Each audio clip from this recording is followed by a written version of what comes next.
কি গো, গ্যাস শেষ হয়ে গেছে, এবার কিছু ব্যবস্থা তো করতে হবে নাকি? হ্যাঁ, তাহলে কি করতে হবে এখন? চলো ইন্ডাকশন কিনে নিয়ে আসি। আবার খরচা? হ্যাঁ, কি করব, গ্যাস তো শেষ হয়ে গেছে, রান্না তো করতে হবে নাকি? হ্যাঁ, কি আর করা যাবে, চলো তাহলে নিয়ে নিই। তারপর আবার কি, এই যে ইন্ডাকশন নিয়ে তার আরও জিনিসপত্র নিয়ে চললাম। কি কি জিনিসপত্র নিলাম চলো দেখাই।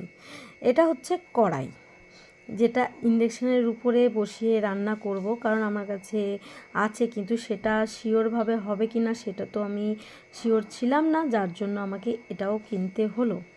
হ্যাঁ, খরচার উপর খরচা হয়ে যাচ্ছে খালি।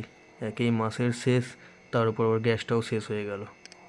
কি করা যাবে, কিনতে তো হবে, নাহলে রান্নাটা কি করে করব। এই হলো আসল জিনিস, যেটা অনেক দিন ধরে কিনবো কিনবো করে কেনা হচ্ছিল না, কিন্তু ফাইনালি এমন টাইমে গ্যাসটা শেষ হয়েছে।